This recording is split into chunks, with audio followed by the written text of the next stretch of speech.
all gold leaf, and we know nothing about it.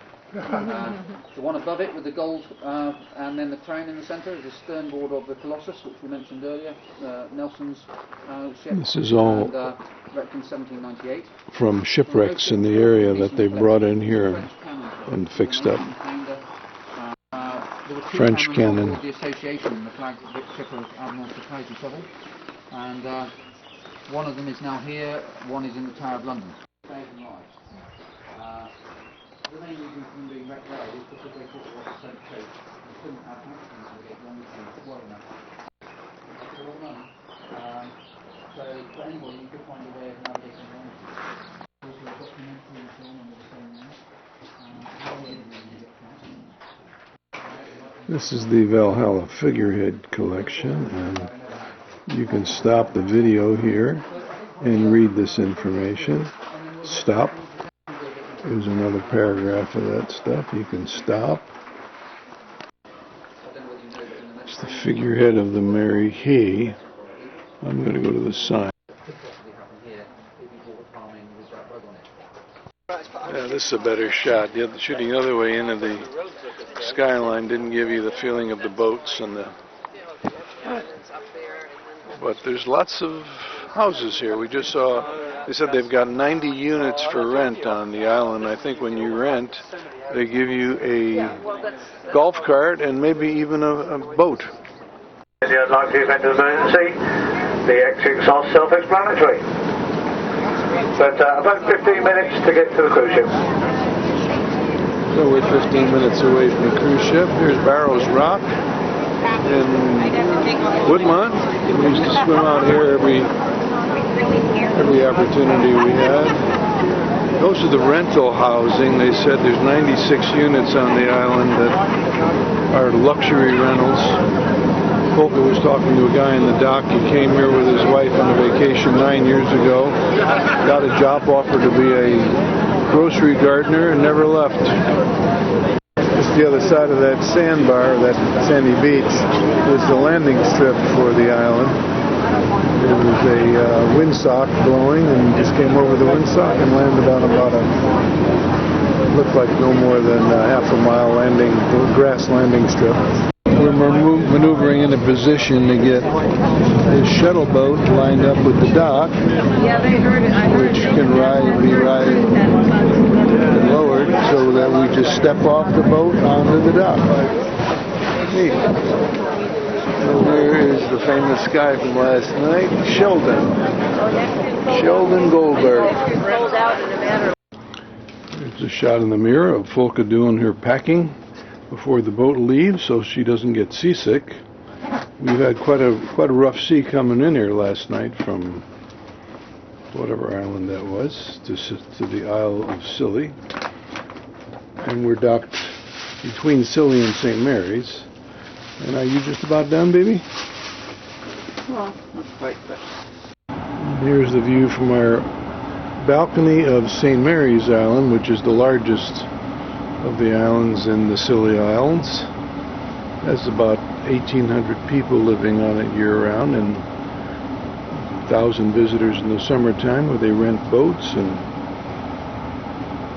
units that are luxurious. I'm not sure if we are passing Land's End, but and it's definitely not Dover, but look at those white cliffs like Dover. Beautiful scene, beautiful morning.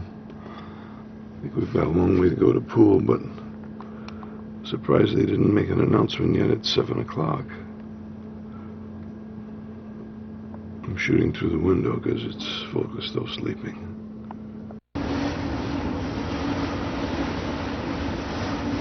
What a scene, huh?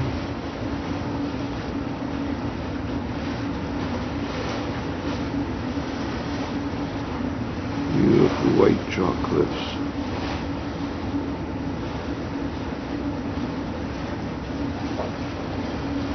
And there's some beaches beyond it. Well, this looks like something right out of a storybook here. Beautiful castle with some kind of a white facade on it there. We must be getting ready to go up the channel to Poole, port. There's the castle on the end, Castle Fortress probably, that defended against all kinds of invaders. The Norse. Vikings were all over the place. And we're coming into a beautiful harbor here. This must be going upriver to Poole. Oh, well, we're heading, I think, upriver to Poole.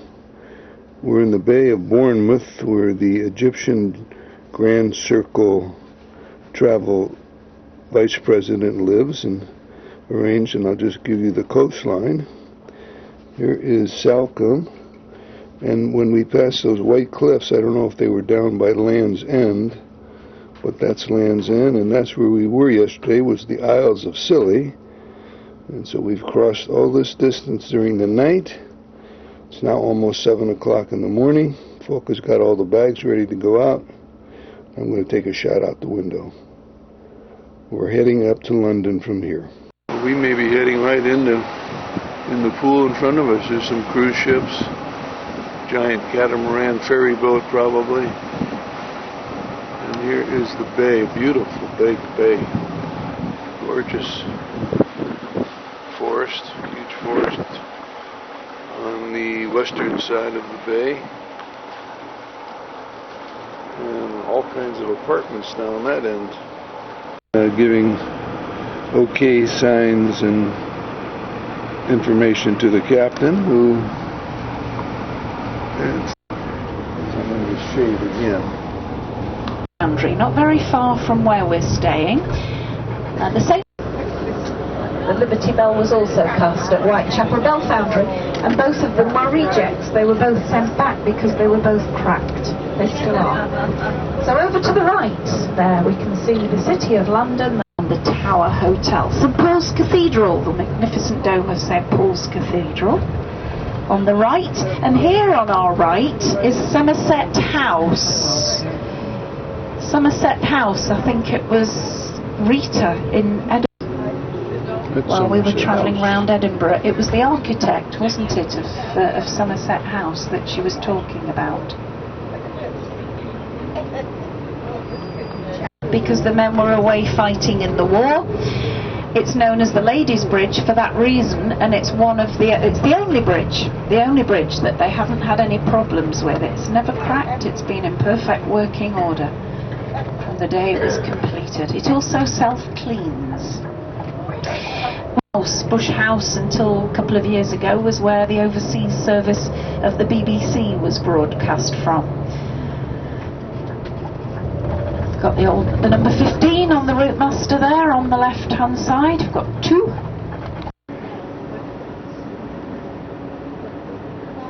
It's nice to see people still get married on a Saturday, because we get married on all sorts of days of the week now. They do, the ladies have their fascinators on. But weddings really only used to take place on a Saturday. Not many people used to get married on any other day of the week. They do now, and of course now you can get... This street was important because it was built in the very first years of the 20th century, and until then the River Thames had been much wider. It came up to the foundations of the buildings behind us. So the Thames was embanked, it was narrowed, which meant that it flowed faster. And this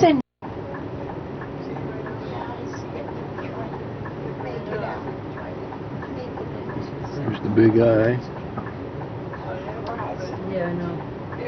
Yes, well spotted. Thank you.